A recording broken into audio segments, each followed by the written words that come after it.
Hi, I'm Kaiser. And to prepare for Kyle Rayner vs Simone the Digger, I watched Stop Posting about Gurren Lagann on repeat for like 50 times, listening to the Ding remix of Sorairo Days. Just who the hell do you think I am?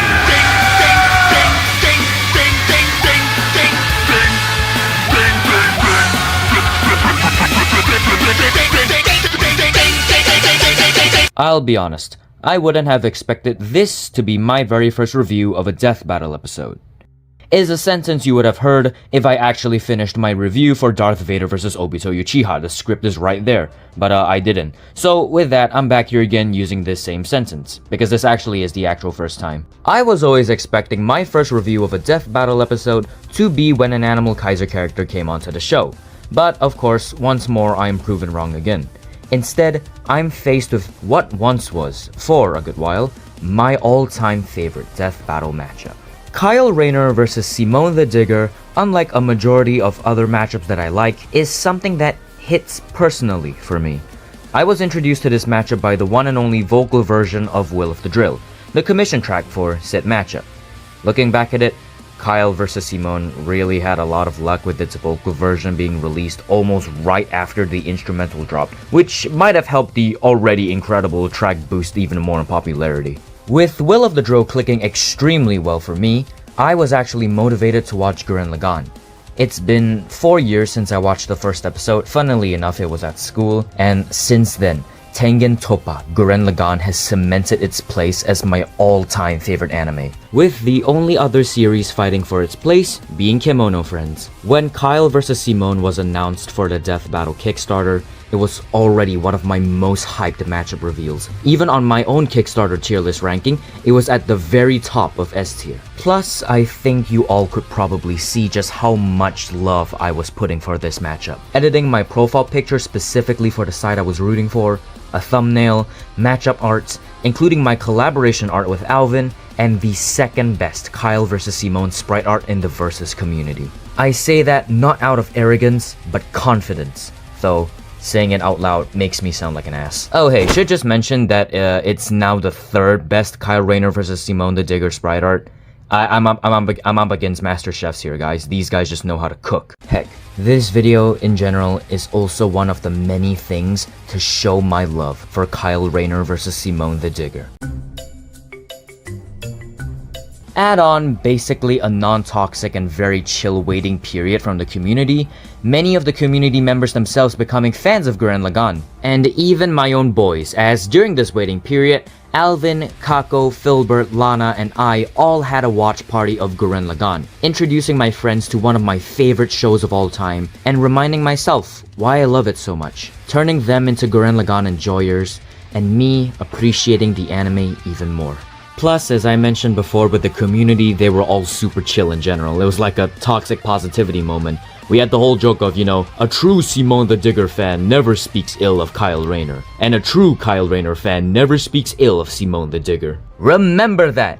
Especially some of you people on r/death battle. You too, Fade, and you, and especially fucking you! Meanwhile, for myself, I also started reading Kyle Rayner's comics, and I'm absolutely loving this guy so far. Really bummed out that he barely gets an adaptation, which is a real shame because he's an enjoyable guy. Plus, imagine the casual audience, how they would be when he does all this cool shit compared to the other Lanterns. He's already on his road to becoming my favorite Green Lantern, which, to be fair, I don't really know the others as well. For now, I've kind of forgotten and I barely read DC Comics or watched the animated stuff in general. This is perhaps the first time in maybe ever for me where I went into a death battle matchup not knowing both, but when the actual episode dropped, I absolutely love both of them. Kyle Rayner vs Simone the Digger is likely going to be the most hyped I'll ever be for a death battle episode, with probably the exception of an Animal Kaiser matchup, hopefully potentially being announced in the future. So finally, after all that yapping, how was Kyle Rayner vs Simone the Digger? Let us finally begin with our— excuse me real quick. Now let's finally get into our review for episode 196 of Death Battle, Simone the Digger versus Kyle Rayner. Gurren Lagann Spin on!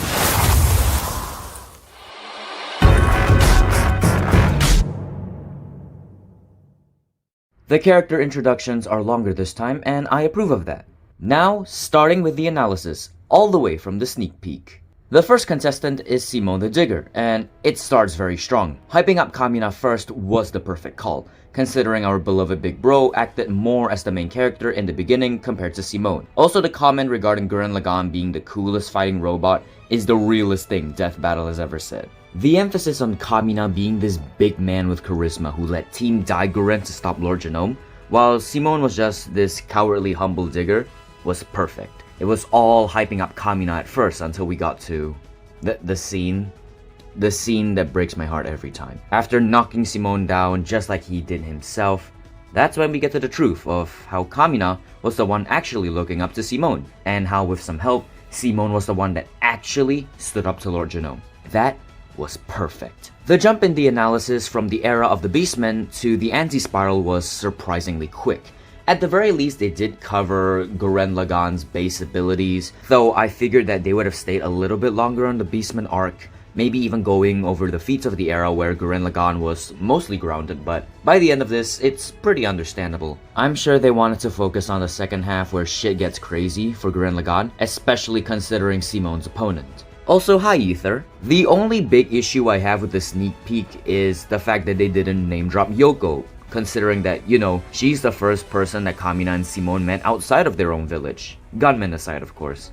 Nia did get name dropped, which was important, but maybe they still could have name dropped Yoko later. They didn't. Drilling up to this episode now, as always, the editing is on point. Props to the editors of this episode, DJ Kiki and Galaxy Video Max. The name drops were stylish and great, but me personally, I especially love the visuals calculating the laser speed of the Mega Vortex Maelstrom cannon with all of the zeros, especially when they were all in the shape of a swirling vortex too. Speaking of that, Simone the Digger now has the fastest calculable speed feat on Death Battle history, surpassing even SpongeBob's Universal Unraveling, which is absolutely incredible. That's why he's my GOAT. That's not the only extra plus for Gurren Lagann's debut, for Simone's analysis is also the first time where Death Battle officially dives straight into discussing dimensional scaling instead of it being in the black boxes, with the little aid of the Board of Wisdom. Surprisingly, instead of it being extremely complex that would drive anyone insane, the dimensional scaling was actually put in a very understandable way. Even for me, it was fun to learn about a side of scaling which I wasn't at all familiar with. Plus, you also got Bill Cipher there, Solar is there, and hey, there's Infinite... Oh well. The analysis also brought up something I wasn't familiar with at all when it came to Gurren Lagann, but had heard several times regarding the matchup. The Otoko audio dramas. Yes, there's multiple. In debates, it's always been said to be a massive helping hand for Simone, which is strange at first considering the wiki says it presents a world where the cast of Tengen Toppa Gurren Lagann lives in modern-day Japan. Wait a minute, isn't that basically just a comedy manga Gurren Lagann High School edition? Though, after looking at the feed that Death Battle brought up, yeah, fair enough, I get it now. Bringing up the guidebook for extra information was definitely really cool to see as well. Caught me off guard to see it applied for Nia though, whom I wasn't expecting, you know, anything at all aside from the name drop in the analysis. But nope, apparently her continuing to go on for that short period of time actually was a lot more complicated than expected. Must have hurt like hell to keep on living for that week though. Made me feel even worse for her, stacked on top of the movie, but goddamn, that's some serious willpower, which gave me extra respect for our princess. As to be expected with a Death Battle analysis of the modern age, I enjoyed it quite well, but with one of my favorite fictional characters, I just had to absolutely love it. Wasn't expecting to laugh at the jokes Boomstick made regarding spiral power though, they especially got me hard with Chad's delivery. When the fuck is my leg growing back? The only issues I have with the analysis are nitpicks, where I just wanted a few extra things to be mentioned. Say, name dropping the members of Team Daiguren, who are extremely important in general. Or character moments, mainly though with how Simone broke through space and time to save Rosu from committing suicide. Just socking him in the face just like how Kamina did for him when his willpower wavered. But honestly, that's really about it. Still, 10 out of 10 analysis that covers Simone's character and his feats well in a smooth sailing way. Even the dimensional scaling was extremely interesting to sit through, and that ending especially hit me deep. The perfect words, the perfect music, actually almost made me tear up to summarize the ending of Gurren Lagann. Genuinely, this may just be my favorite analysis in all of Death Battle. Wait, no, you guys didn't even mention Buta. He's a member of Team Daigoren too. You know what? 0 out of 11 spatial dimensions. Kyle Rayner goes second, which does admittedly feel weird when I'm so used to calling this matchup Kyle Rayner versus Simone the Digger. Starting off with Hal Jordan and his fall to Parallax before moving to our man himself. Similarly with how Simone's analysis started with Kamina. Good stuff so far. Also seeing Ganthet name dropped is just another constant reminder of my biggest regret of not including him in my mega post. During the cool moment ripped off from Young's masterpiece. The surprising thing about Kyle's sneak peek for me was the fact that they jumped to feats, since Simone's own analysis didn't really mention any of his own. Plus the fact that all of Kyle's feats were pretty damn impressive right off the bat. Consider the time Kyle stretched the very fabric of space to increase the Planck length a billion times over. That's like stretching an inch into a light year, requiring speeds that are not only faster than light, but totally immeasurable. And the rings have an artificial intelligence that operates just as fast. Like the time that Boozer Kilowog survived being erased from existence by the crisis on Infinite Earth. Had me sweating a little bit before remembering that this matchup is meant to be extremely debatable. I forget that a lot. Still, I was definitely worried for Simone because, you know, he's up against a powerhouse, even if Hawk of Krypton's prediction video did give me some extra faith. But then again, he also predicted that Astra would have won, which we all know how that went. Again with the feats, this time is discussing DC's spatial dimensions, which is really strange for the sneak peek when Simone's was like in the middle of his own analysis. I was expecting them to just outright say that DC's cosmology had infinite spatial dimensions rather than just the 12.3. But then looking back at it, it is the sneak peek, and mentioning the entire might of the DC cosmology during the first few minutes of the analysis would probably feel like a Goku Black analysis moment, and most people dislike that, so you know what, fair enough. Also, that does get addressed later in some way, so it's Gucci. From here, it's definitely a different mindset. During the time of the sneak peek, I hadn't even touched a single Kyle Rayner comic at all. But when the episode dropped, I was already reading a few of them and starting to like him a lot. Heck, from that point, Kyle's analysis plus Total Power's trailer for Kyle vs. Simone gave me enough willpower to break my limits, and finally got me to start editing comic panels. It's actually quite fun, surprisingly, though a lot of hard work. Extra respect to the editors of the show. Back on topic, the analysis goes over Kyle's stuff pretty well. The stuff I knew, I pointed my fingers and was like, oh, I know that. And the stuff I didn't had me super intrigued. I'm still kinda surprised that fridging is an actual term. That shit must have hit real bad in those days. Perhaps the part I really enjoyed about the analysis was listening to Wiz and Boomstick discussing Kyle's character at the beginning of his story, even if it was brief, before slowly escalating into discussing the man that he would eventually become. I'm pretty happy that I read some of Kyle's comics before the episode, because going into his analysis gave me a different feeling compared to my usual positive viewings of these rundowns. This is going to be quite a weird way of describing things, so I hope you all don't mind this. There's the feeling where a character you know and love dearly gets on the show. Like for me, Simone the Digger or Jonathan Joestar. Makes you happy to see them represented. Looking at Death Battle covering their stories makes you remember why you love them so much and why they resonated with you. Sprinkle with a bit of that versus stuff. It gives you the feeling of jumping up from your seat by the end of their analysis and screaming, "That's my goat right there! You hear me?" Then there's characters you like, but you're not as big with them compared to other folks. Like for me, Bowser and Eggman. You'll get what you know and some extra bits you may have heard but aren't as familiar with. But by the end of that, you'll be out of their analysis with a little bit extra known, and probably with a feeling of a, hell yeah, yes sir! There's those where you only know the bare basics of the characters and nothing much about them. For me, the Among Us crewmates, the Fall Guys, Mahito, yada yada. Nothing may resonate with you as much compared to the other two reactions, but you still had a great time. Maybe absolutely bamboozled, but itching to get to that fight to see their arsenals at full force. Going into Kyle Rayner's analysis for me was as a fan of him, but still not knowing enough about to fully appreciate him. And this analysis for me somehow just hit all the right dots. Going into the later parts of Kyle's characters that I haven't read didn't have the same feeling as, say, Makima's true character, which was a major spoiler. Either because I knew what he would already be, or that he's a comic character and it didn't hit as hard. Going over his story as they discussed who Kyle is, him mastering the emotional spectrum, yet still the doubt which had him unintentionally creating Oblivion. How he grew as a character, his message towards the other White Lanterns with the ending of his analysis, compared to where he started. It was like an awakening that someone you knew was just so much cooler than you expected. I saw the small steps of Kyle Rayner, of how he still has his struggles and how he's still going forth. And then boom, this death battle showed the future side of what he would really become. I left Kyle Rayner's analysis not only as a bigger fan of him, but with a bigger interest to check out more of his comics to see for myself firsthand what he grows into, how he goes this far. It felt like me just having a future sight into a character who genuinely could be one of the most important fictional characters to me.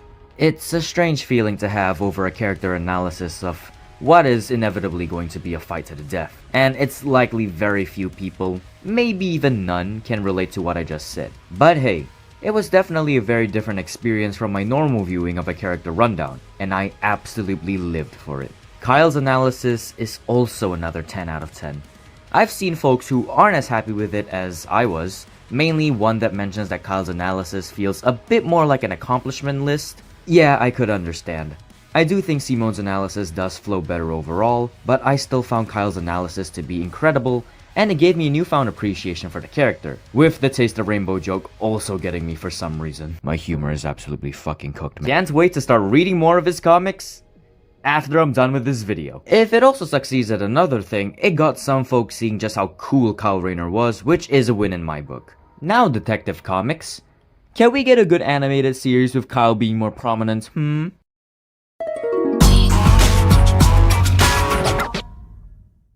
Here's everyone's favorite part of any death battle episode.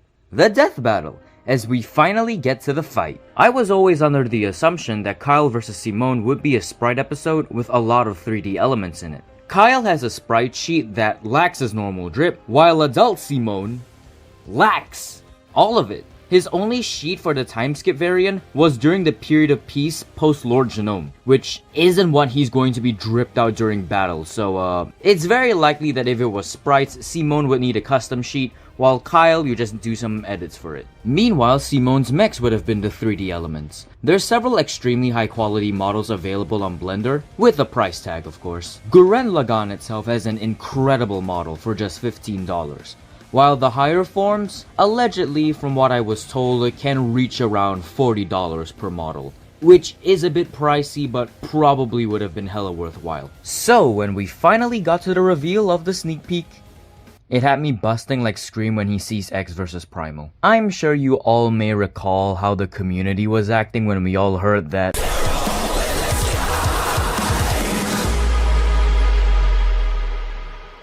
and the fact it was literally like my wish list all those years ago, that Kyle vs Simone would be a hand-drawn episode. Hell yeah. Of course I gotta sing my praises. Genuine props to the animation team, consisting of our Koopa King, Zach Watkins, who's also very excitedly the lead animator of this episode. My glorious Goat Origin the PogChamp, Oz of the Princess and Assassin Knight, and Sussy Bean's man himself, Larry Inwood. This shit must have been difficult considering, you know, mechas in general. Also praises to the folks who worked on the fight's post-visual effects.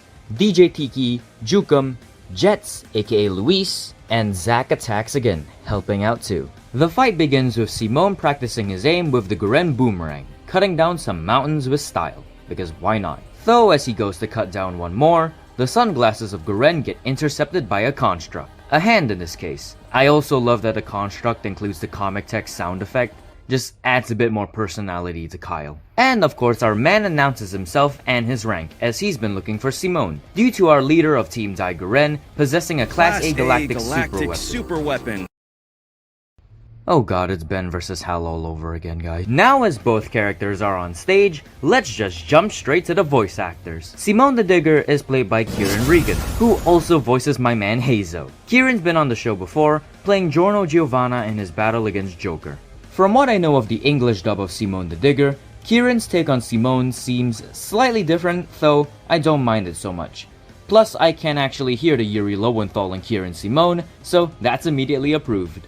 Alright, I'm not rusty at all. Gurren Lagann's mine, officer.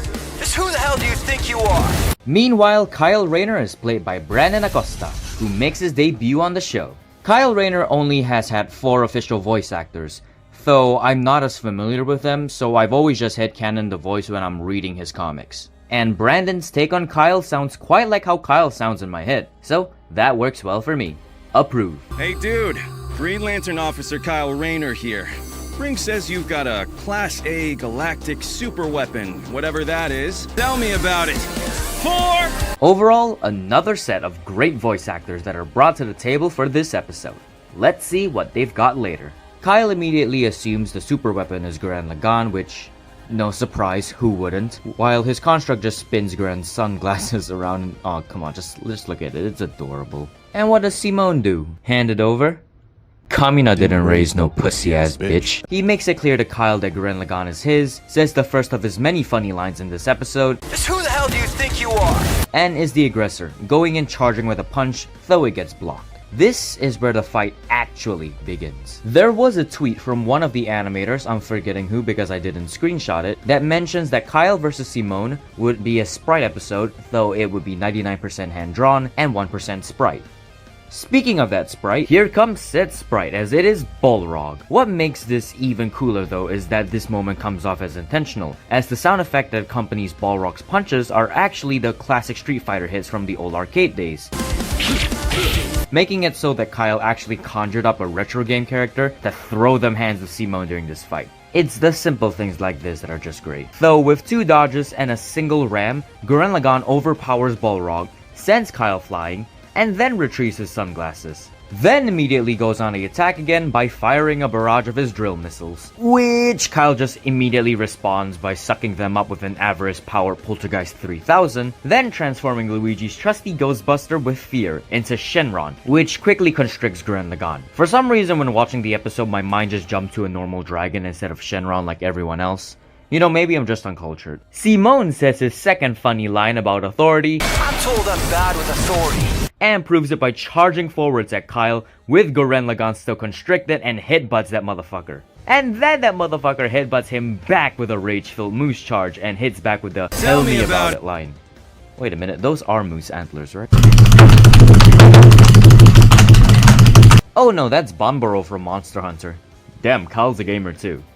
Okay, so do players get especially pissed off fighting this guy? I don't play Monster Hunter, not yet. And I just love the short sequence that follows right after this. Kyle summons a golfer construct, who is apparently Tiger Woods, which lands a perfect strike and hits Lagann off Gurren. But he simply just follows with Lagann impact, pulling out his drill, attempting to get the jump on Kyle, who darts away, taking Gurren with him. And of course Simone gives chase. Perfect sequence flow right there. Simone not understanding what Kyle means when he shouts 4 was a short but amusing moment. Boy's been on the ground most of his days, so fair enough, he probably doesn't even know what golf is. Also, before this video, I always assumed golfers shouted the number 4 and not F-O-R-E 4. So, yeah, I'm pretty fucking stupid, thanks for watching. During this first part of the fight, Kyle has already used a lot more cool constructs compared to our last Green Lantern fight. Yeah, that's what I expected of my go. Simone flies after Kyle, whom, after noticing him, creates a barrier with love, according to the wiki at least. But, as we all know, a wall is still a wall, and a drill breaks through walls. And Simone does exactly that before fusing Lagann with Gurren again, increasing his spiral power, increasing his swag, and is the first combatant that transforms into... Wait, Tengen Toppa Gurren Lagann already? That was ridiculously fast. And in all honesty, this is my biggest issue with the battle. Maybe the part that took most people out too. Jumping from relatively grounded to Simone's second strongest form already. I know Death Battle ain't made of money and I wasn't expecting every single form of Gurren Lagann to make it. I already knew going in that the arc Gurren Lagann wasn't gonna be in the episode. I've lost hope for this poor form, man. But I was expecting the Super Galaxy Gurren Lagann to be the most reasonable first jump. It's not as visually cosmic as the transformation it ascends into, plus it's a little more unique with its arsenal and its own Giga drill break. Maybe to mitigate it, I'd show both the arc Gurren Lagann and Super Galaxy Gurren Lagann being transformed into quickly before the full rise into the Tengen Toppa Gurren Lagann, but again, can't understand budget and time issue. Alright, yeah, that's enough negativity. This is supposed to be my ultra double glazing session. The multiverse background just looks absolutely stunning visually. The colors of the universes stand out very well, just like the universes in the Anti-Spiral's universe.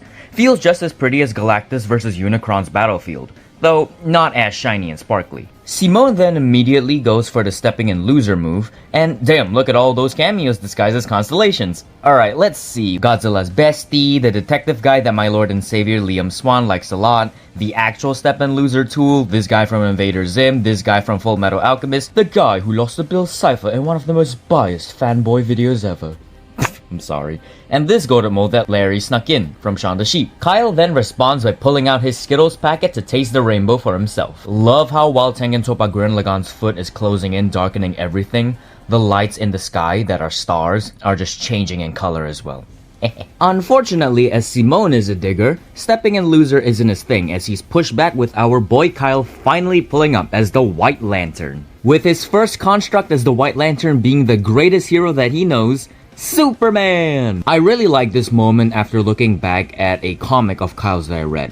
During one of his battles with Parallax Hal, Kyle mentions that all the kids wanted to be Green Lantern growing up, while he wanted to be Superman. As a great comment by my guy, Hawk of Krypton, brought up, similarly to Zatanna using Superman as her first hero summon against Scarlet Witch. It was like both of them thought, who would be strong enough to handle this powerhouse? Ah, of course, the world's greatest superhero. From the construct design, it seems to resemble the look of the Thought robot, aka Cosmic Armor Superman. So Kyle did make Clark into a super fighting robot. It's also maybe a double reference because, as brought up by this fellow, Kyle did actually make a Superman construct at some point. One thing I want to note here about the animation are Kyle's constructs. They all have this specific polka dot-like pattern with all of them. This specific comic print stylization has been around since Ant-Man vs. the Atom, with it occasionally showing up now and then for other comic episodes. But my eyes especially picked it up here during this section for some reason. Probably because, you know, the construct of Superman is completely white.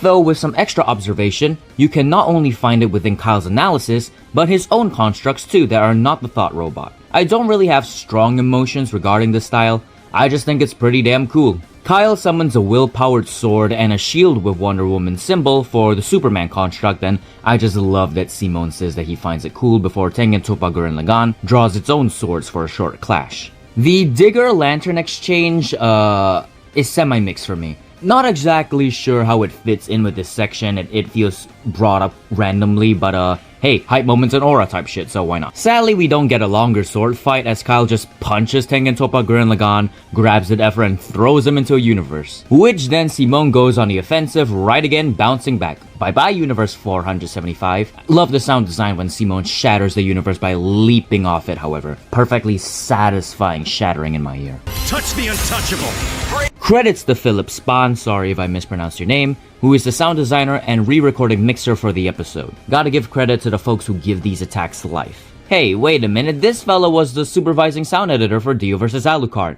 Well, no surprise why it sounds so good then. Simone then immediately breaks the damn shield with a single punch before being pushed back with a Superman eye laser, while this whole time Kyle quotes the, the whole line like he said in the preview, the impossible thing, the invisible. Roll, fight the power. We love it when fighters use their opponent's series quotes. Okay, sometimes, but this one's a good one for me. With him being pushed back, Simone finally uses one of his most important attacks, the probability-altering missiles, which I love how they were used here. Kyle summons portals to get them out of the way, and they still hit the Superman construct, which even reacts when being damaged. Speaking of that, Simone then wraps up the Superman construct with the super dimensional anchor, and just look at this.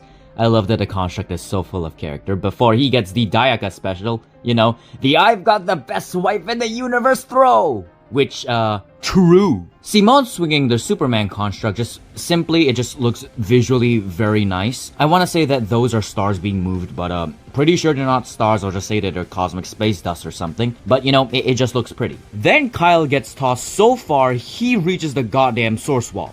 And what does this man Simone do? He talks a shit with one of the cooler line deliveries by Kieran this episode, especially with the I'll smash it down part at the ending. If there's a wall in my way, I'll smash it down! Pulls up with his drill, says the funny Capcyrus meme thing, and then Giga!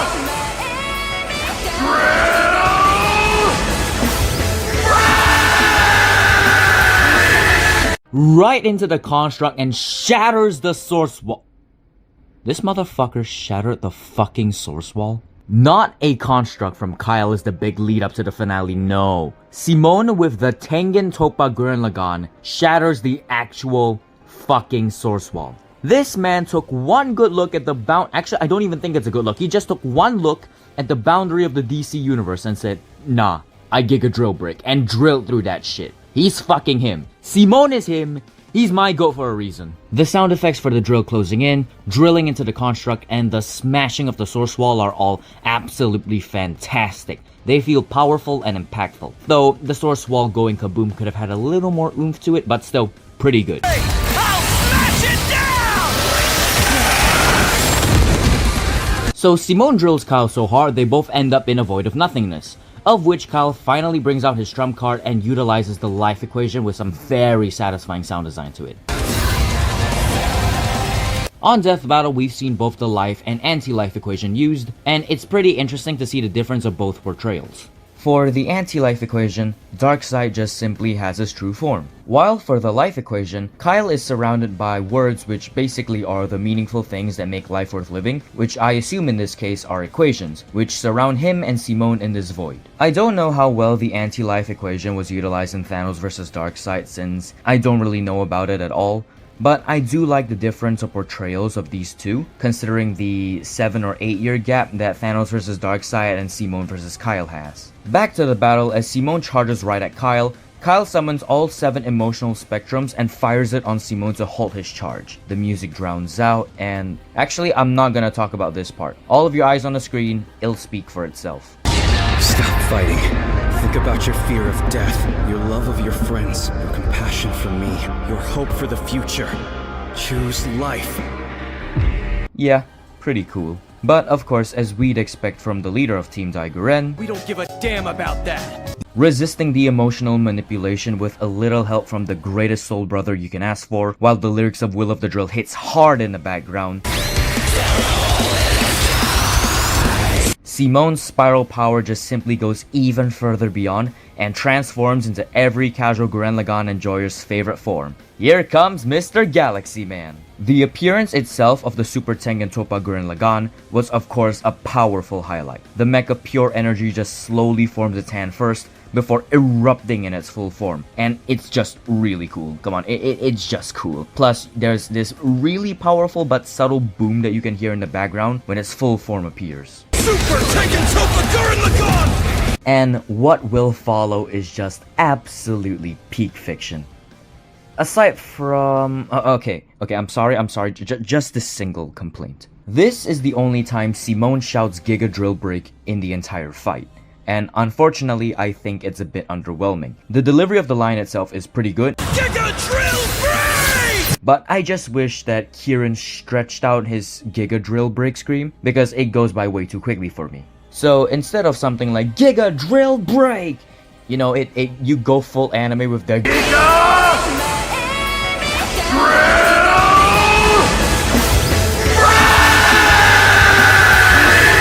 But it just quickly glosses over my mind with the visuals looking really good with this mech of pure spiral energy. And you know, the whole Giga Drill Break, come on, it's the Super Tengen Toppa Giga Drill Break. I have to gush over this thing, okay? Kyle just gives this absolutely gorgeous grin on par with Reverse Flash's shit-eating grin, ditches his artist brain and just goes full mole brain, creating his own Giga Drill. Except instead of just a plain old massive white drill, Zack actually had Kyle use the other emotional spectrums as their own mini drills and combining them into his main drill, and just look at this shit. It's so much cooler. It's incredible. It's so much cooler than just a big old regular white drill. Come on. This is so cool. This shit is so cool. I would get a keychain if I didn't have a core drill keychain, which I'm hopefully getting soon. But this is just... Also, by the way, as per this Reddit comment, we are now officially calling this attack the Giga Lantern Breaker. Not to mention, Kyle just straight up absorbs all the words, the equations in the life equation when he spins his drill. You know this whole sequence is just hype incarnate with the guitar solo that reminds me of Will of the Drill. This is so fucking cool. The Giga Drill clash is very reminiscent of the anti-spiral fight in the movie, you know, with the whole infinity symbol showing up after they clash. Though, for this one, instead of the universes being absorbed by the drill clash, reality just breaks and both Simone and Kyle are teleported to a different... I can't keep cutting out the errors, man. So, both Simone and Kyle are transported to a different realm, Kratos vs. Asura style. Also, hey Segata, where's Norris? Wait a minute. And from here, we're at the final phase of the battle. No mechs, only just Simone and Kyle, man to man. Like the final battle we all wanted for this fight. Kyle finally comes to the realization that the whole time, despite how cool Gurren Lagann is, it wasn't the mechs who were the Class A galactic super weapons. It was just Simone himself. With both readying themselves with a smile, they charge at each other and start throwing them hands. Kyle hits Simone so hard he reverts to the colors of a manga, while Simone kicks Kyle so hard he becomes a comic print. But after one more strike, which unfortunately also breaks Simone's glasses, it all comes down to their weapons, which where their stories all began with. The core drill of Simone the Digger, and the Green Lantern ring of Kyle Rayner. Also, the sound effect for both shining is just rings that sweet spot in my ear. With that, just like the anti-spiral fight, Simone gathers his blood to form a drill. And Kyle still has his mole brain from Simone's whole fighting style and goes for his final construct, also a drill. With both closing in and clashing drills alongside what is the highlight of the incredible voice acting of this episode and my personal favorite delivery. Brandon's Green Lantern oath, especially with the powerful shout by the ending, genuinely gave me chills. Let those who worship evil's might beware my power. Green Lantern fly! And by this time, I was still at the edge of my seat. With both drills breaking, it just coming down to the weapons. I was sitting there, shook, praying to every single god that exists that Simone would win. But if there's one thing that you can never do, you ain't ever out-drilling Simone. Ever. By the end of this, it's the core drill that overpowers the Lantern Ring. And Simone tells Kyle the same words he told Rosyu with my personal favorite delivery from Kieran of the episode. Let's see you grit those teeth! Both favorite line deliveries back to back. Not bad. And Simone strikes Kyle right in the face with the finishing blow of the fight, shattering the background as well. But damn, just look at the damage my boy took. Bro lost his whole arm and there's that drill mark on his face, man. That's a painful strike. Though, even with that, with what is the most beautiful part of the animation visually, Kyle takes one good look at Simone, and before the light in his eye fades, he thinks, he believes, not with any malice, he simply passes on his Green Lantern ring to Simone, believing him to be a great lantern. As Kyle fades away still with that smile on his face, his ring chooses Simone, and Simone has the perfect response to the ring. Just who the hell do you think I am? Genuinely amazing. Though, realistically, I do think that Simone would actually reject the ring. He's already damn strong and he probably wouldn't like the extra responsibilities as a Green Lantern. Either way, absolutely loved this fight. And that victory made it all the more sweeter. When that ending screen flashed, joy spiked.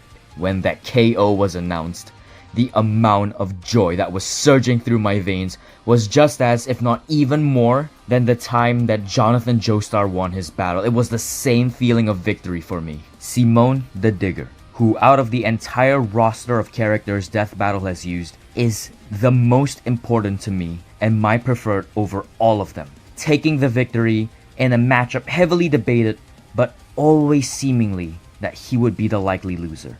He was a fighter that escalated his power first in the battle. He was a non-Marvel character against a high-tier DC character. Simone the Digger genuinely did what seemed to be the impossible, drilling right through that, piercing the heavens, and claiming his victory. That's how Team Daigoren rolls, and this fight was absolutely cinema.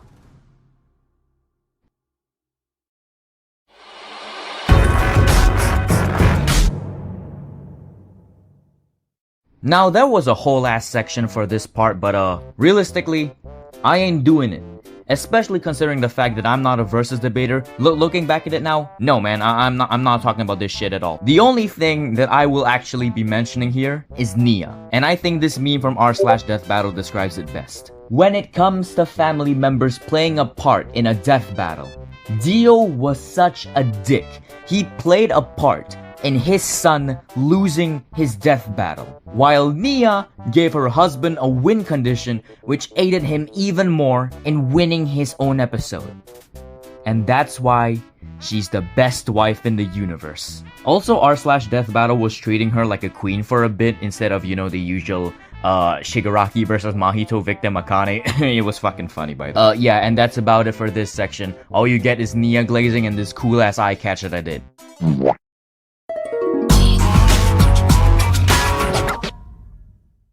Let's finally discuss the track Spiral of Emotion, which, for one, that track name is not only a banger, the art is especially good.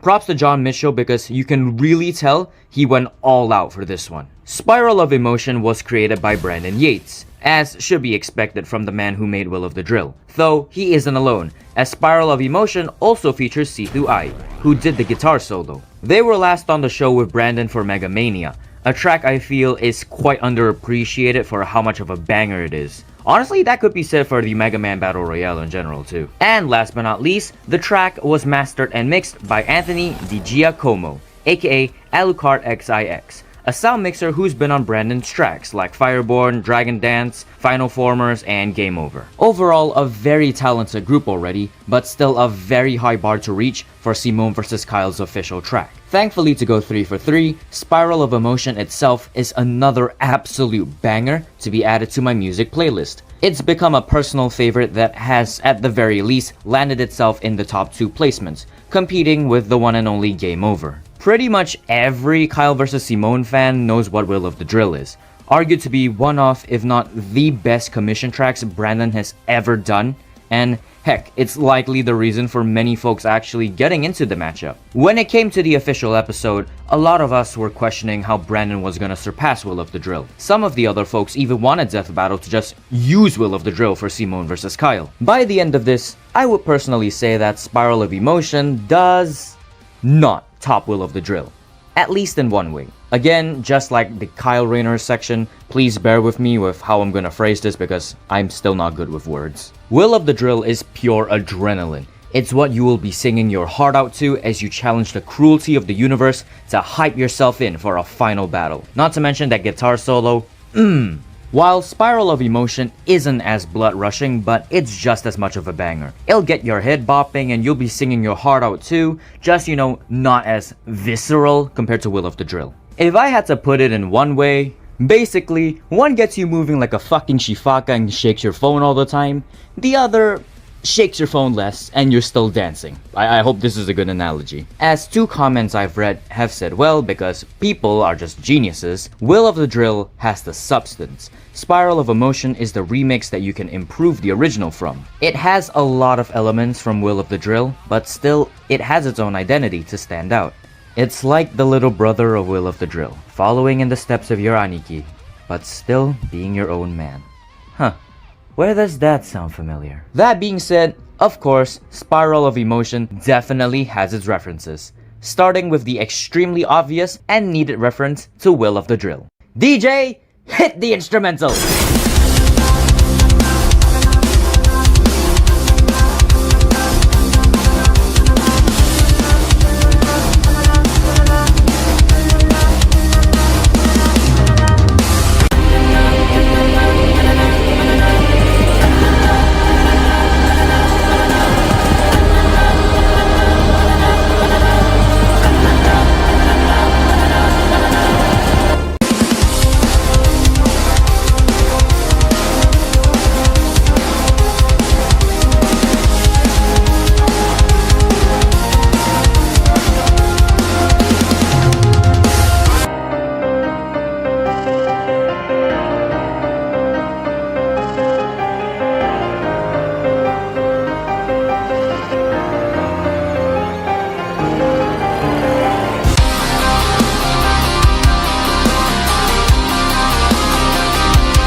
There's also Sorairo Days, the opening for Gurren Lagann, and my personal most wanted reference for the track. Thankfully, it makes itself heard well. For fear of YouTube shitty copyright, I will not be playing it side by side, but I will overlay the lyrics of Sorairo Days to Spiral of Emotion, and so I'm sure you can hear it for yourself.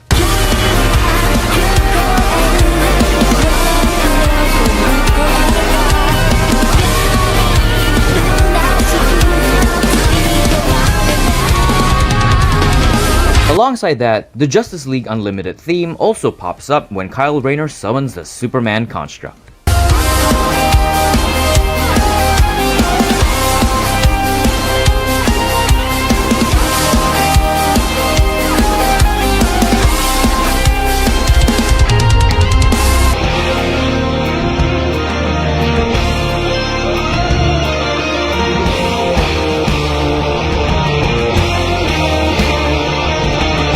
And the most surprising one to me, Spellaholic Synonyms also makes the cut during the ending of the fight.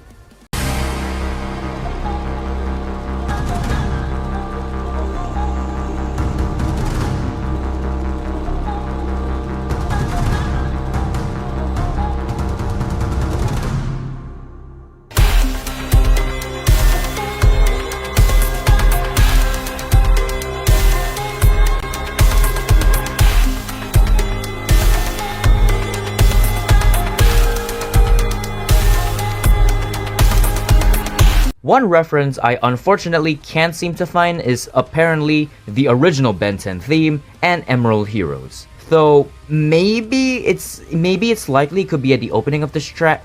I'm not sure.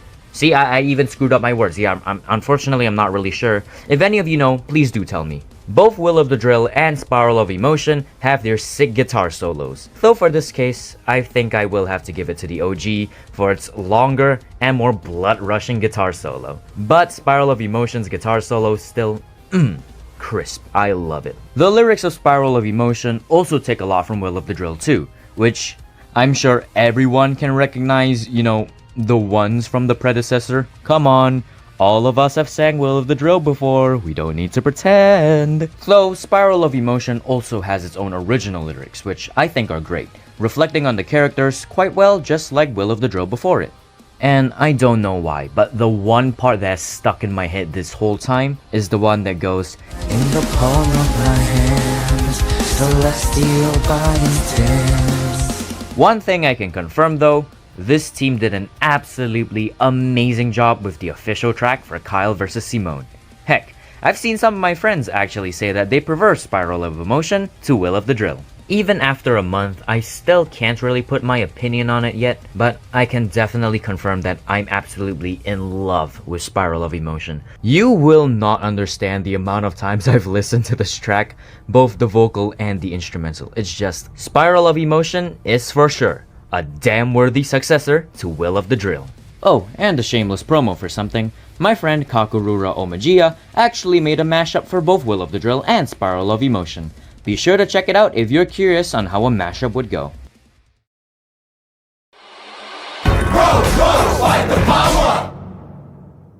We come to the video's final section, where it's just random things I want to talk about regarding Simone vs. Kyle, both within and outside of the episode. I already mentioned some of the silly things that caught my eye during the fight analysis, like, you know, the constellations or Segata Sanshiro, but here's some things that you and I likely missed out too. When Kyle makes his appearance and is talking to Simone, if you look in the background, there seems to be a pair of animals? This pair of strange forest critters are apparently a bunny and a squirrel, which I have no idea how they I have no idea how the hell they landed up in this environment. The bunny is likely from Steven Universe vs. Star Butterfly or the DBX between Sasuke and Hiei, and the squirrel is a ghost.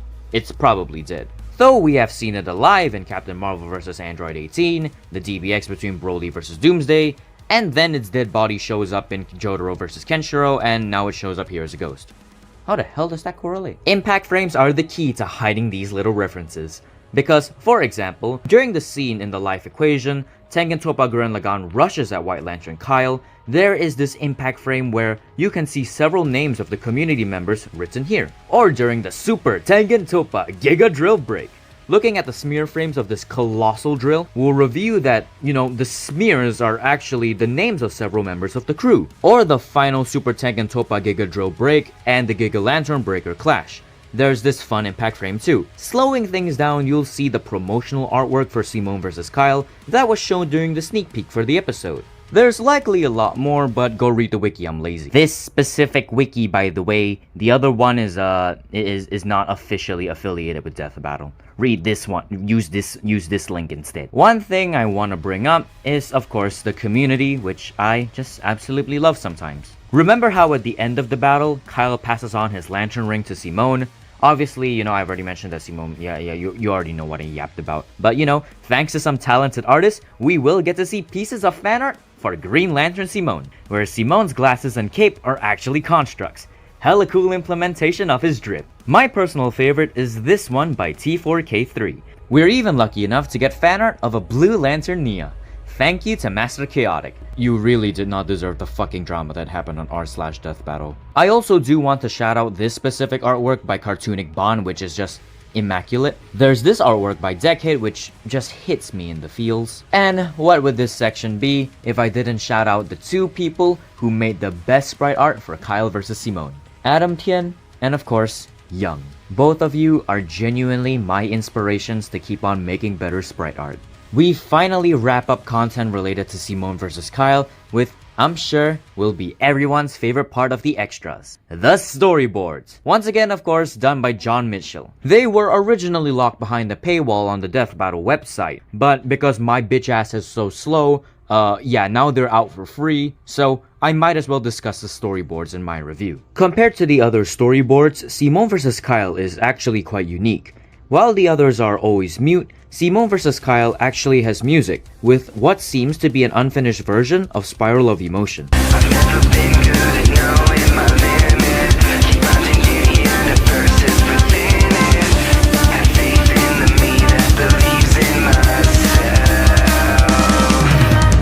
Definitely made me happy to hear the echo of the, to the other side, which didn't make it in the final version. The storyboard version of Simone vs. Kyle has both of our fighters more locked in rather than, having smiles all the way. For example, take a look at Simone. In the storyboards, fully locked in, none of the smiles you get to see in the final episode. In the storyboards, Lagan getting whacked off from Garen by Tiger Woods is completely unnoticed by Simone, as he still has his attention on Kyle. I actually prefer the episode's version as we get this goofy ass face from excuse me. As we get this goofy ass face from Gurren Lagann, which while I didn't address in my battle breakdown, I absolutely love this reaction. It kind of fits like the goofy nature of Gurren Lagann aside from the serious parts as well. The Superman construct is also different.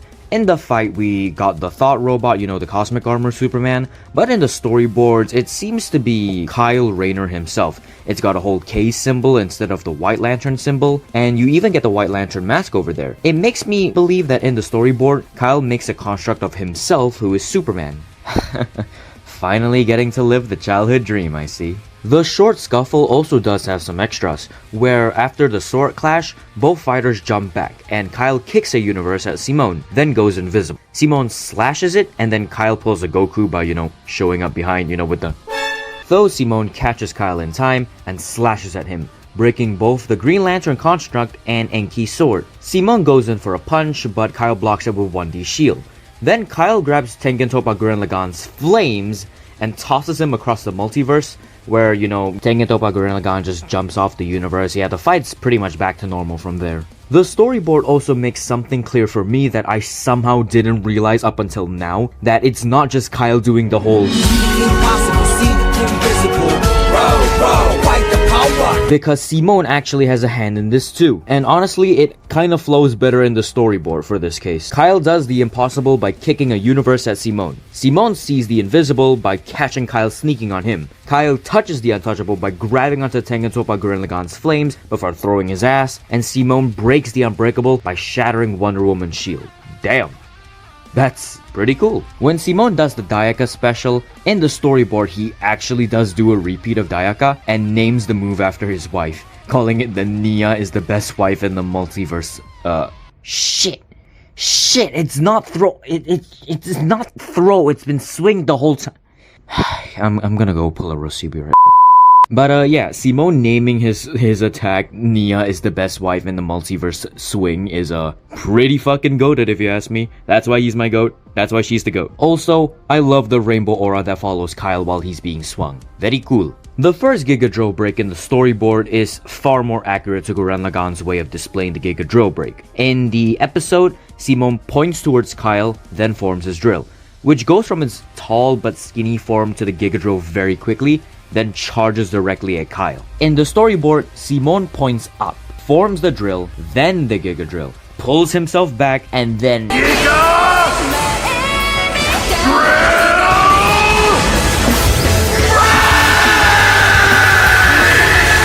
even calling out the Giga drill break. I actually think I prefer the episode's variant. Well, the execution, I don't really mind both, but I actually prefer that Simone doesn't call out Giga drill break because we get his raw as hell scream. Not to mention, I think it's pretty cool that we saved him calling out the Giga drill break for the big moment. With the summoning of the Super Tengen Toppa Gurren Lagann, the transformation sequence is drawn a lot more on point with the movie. Plus, Simone doesn't actually say his name at all. He just goes straight to his line in the episode after calling out Mr. Galaxy Man. Then, just like the movie, he only uses Super Tengen Toppa when he uses the Giga drill break, which again, it looks more accurate than in the movie compared to the final episode. Again, I don't mind the execution, just really cool that the storyboards look more accurate to the movie itself. You also get a look at the original version of the Giga Lantern Breaker, where it's just a plain old massive white drill with a rainbow hue. You get to see Kyle actually use the equations and all the positive things in life to form the drill, not to mention all 7 emotional spectrums, which is a nice touch, but I'm very much glad that we got the change in the final episode. The whole mini drills on the Giga Lantern Breaker definitely got me more hyped. The final throwdown between Simone and Kyle is also similar to the movie's final fight, as there's an extended fight scene between the both of them where it's pretty much almost on point with how Simone fought the anti-spiral in the movie. Here, Kyle also uses what I'd say is his only uncreative construct where he just shoots out some kind of beam. Doesn't seem like a laser beam though, since Simone grabs it, and it's like Simone actually learned from the anti-spiral fight, because while there, Simone actually got shanked by the anti-spiral's tendrils, while here, Simone actually dodges in time. He does get a cut, but he does dodge it in time to grab the beam and then pull Kyle in. Aside from the main storyboard, we were also lucky enough to get some little extras by John, of which there's 3 scenes we get the privilege of viewing in this video. To specify, these were not planned to be in the episode, just things our man added for fun. The first scene is actually one I'm a little bummed out didn't make it in.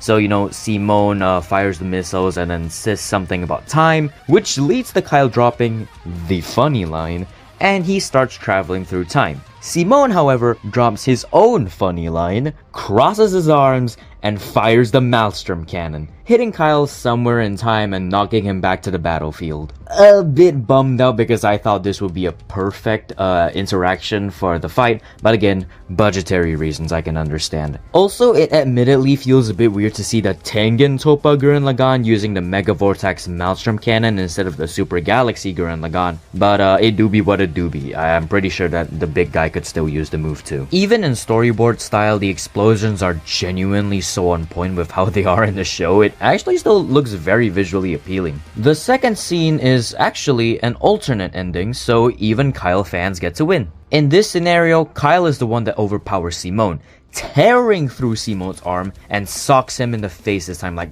Jesus, that is gnarly. But then again, it's also the same for the storyboard version of the original. But look at the arm tear, that is nasty. And the whole alternate ending plays out, with Simone even saying the Kitan quote, and then trusting his core drill to Kyle, who promises he won't let him down. Probably would have hit the emotional feels just as much as Simone's victory, but you just sprinkle in several tears of pissed off Simone fans. You probably would have found mine there too. There's also this version of the alternate ending with sound effects, added by the motherfucker who made the sun disc joke. It's pretty good. Here's the link, go check it out. It's in the description. The last one is an unexpected alternate ending of the fight, where, you know, instead of one of the fighters overpowering each other, Simon's core drill just straight up absorbs the Green Lantern ring and Simon gets fully dripped out. Just look at my man, holy shit. We even get another color variant of it by another Twitter user, Coda. Just look at how my man is wearing that.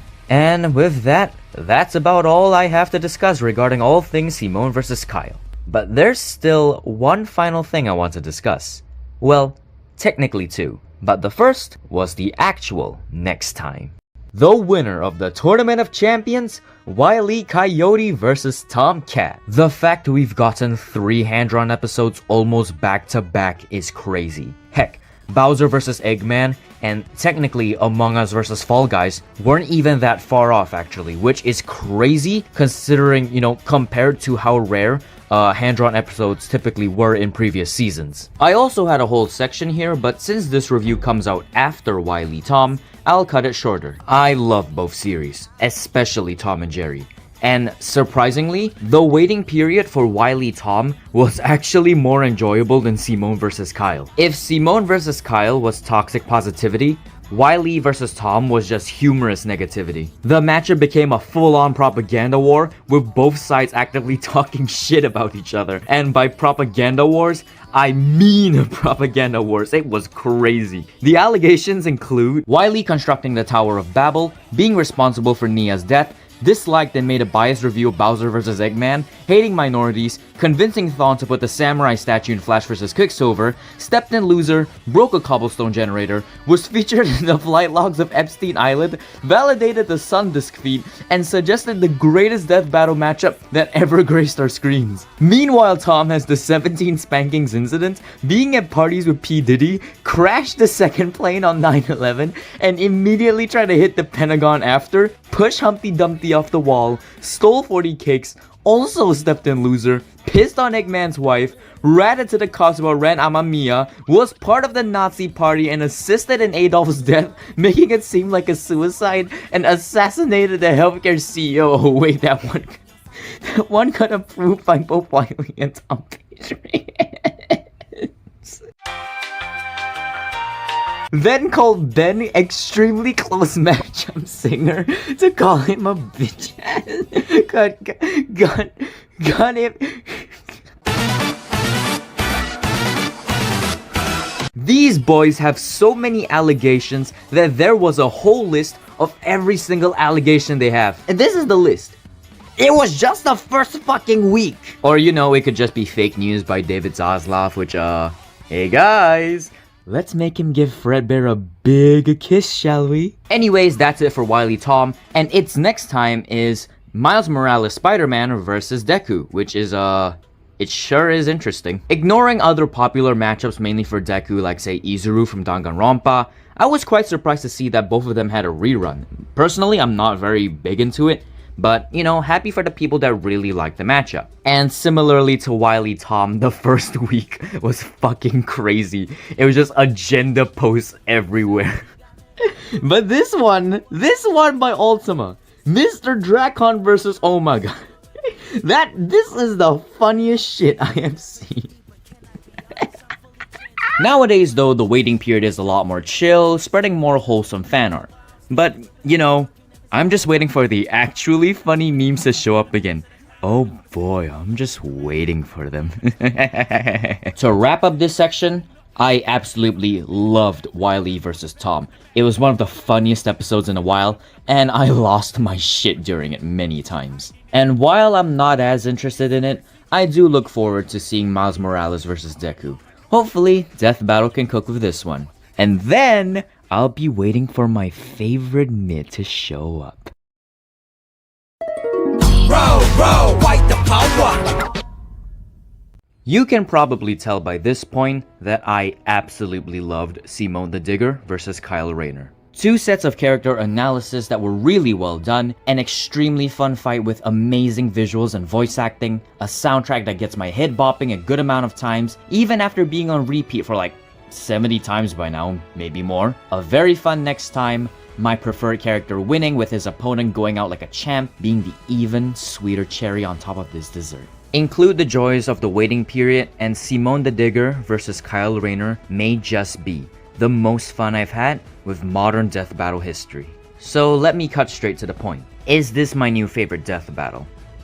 I'm still not sure. It's still fighting with Bowser vs Eggman and Dio vs Alucard. Each one of them have their own ups and downs. Either way, I went into Simone vs Kyle with extremely high expectations, and obviously, not every box I wanted was ticked. But the fact even with those expectations, I left super satisfied is more than enough for me to justify a high placement. Objectively, Simone the Digger vs Kyle Rayner is something like a 9.7 out of 10. Absolutely loving it, but I still want it more. But goddamn, the coolness just overrides it for me to a 10 out of 10. I love this episode and it genuinely means the world to me. Cheers for another death battle masterpiece. This video's long enough as it is with my not as fast yapping, so the name's Kaiser, the versus community's Animal Kaiser guy, and the washed up arena madman. Thank you all for watching another long form video from me. Considering how long it took for me to get this video out, you know what? I'll throw in something. If this video gets at least 500 views, I'm gonna sing Spiral of Emotion.